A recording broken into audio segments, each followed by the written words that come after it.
Die Heilige Gees verander ons. In 2 Korintiërs 3 vers 18 staan dit, ons almal word al meer verander om aan die beeld van Christus gelyk te word. Om eerlik te wees, een van my grootste wense in my lewe was om altyd anderste te wees. Om anderste te wees as wie ek is. Ek het 'n droom gehad om net asseblief soos my man te wees. Rustig, kalm, so in beheer van homself. Want meeste van ons wil nie wees soos ons is nie.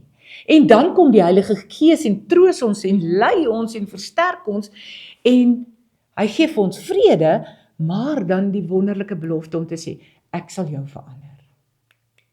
God red ons nie net om hemel toe te gaan, om eendag by hom te wees nie. Hy wil ons verander, dat ons reeds in hierdie lewe meer en meer soos hy kan wees. En wat 'n wonderlike belofte, dat God oor die jare my toe al bietjie verander het. Ek het nie verander toe, om soos my man te wees nie, maar het hy my op my 'n unieke manier kom verander. En dit is 'n lewenslange proses. Baie mense raak moedeloos, omdat hulle voel, hulle verander nie vinnig genoeg nie. Ek het baie kere so gevoel. Maar geestelike groei gebeur dikwels stadig. Dink maar wat gebeur. Dis 'n saadjie wat in die grond moet sterf. Jy moet sterf voordat iets nuuts kan uitloop en iets kan groei. En iets kan groei totdat dit weer kan vrug dra. Die Heilige Gees wys ons dan baie mooi in watter areas moet ons verander. Juis in areas van trots, ongeduld, bitterheid, ja, daai hardheid van ons hart, selfsug. Ek kan baie goed opnoem. Ongeduld, nee, is een van my grootes. En nie omdat ons te veroordeel wil God ons verander nie, maar hy wil ons vrymaak.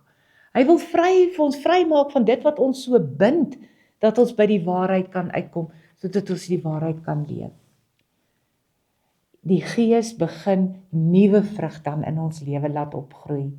Liefde waar daar haat was, julle ken hierdie goed, vrede waar daar so onvrede is, en geduld, juis wanneer ons so geïrriteerd is met ons lewe, en wanneer ons so geneig is om hard te wees met die mense om ons, leer hy vir ons 'n sagmoedigheid. Ware geestelike volwassenheid gaan dan nie oor hoeveel nie, hoeveel Bybelkennis het jy nie, en hoeveel vrede jy het nie, en hoeveel jy al verander het nie. Dit gaan eintlik oor hoeveel mense al meer van Jesus in jou lewe kan sien.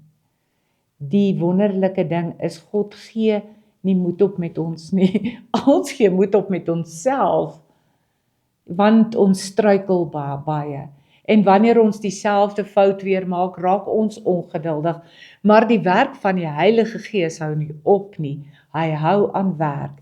Dink soos die pottebakker wat jou aanhou vorm met sy klei. Hy hou aan werk met sy kinders. Miskien is daar vandag dinge in jou lewe wat die Heilige Gees uitwys.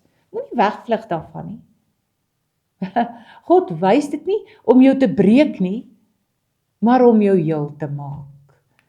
Gee vandag jou hele hart oor in die hand van die vormende God, die skepende God se hand. Kom ons bid saam. Heilige Gees, verander my van binne af. Vorm my al meer na die beeld van Jesus. Dankie vir die Heilige Gees wat my help sodat U sigbaar kan word in my woorde, my gedagtes en in my lewe. Amen.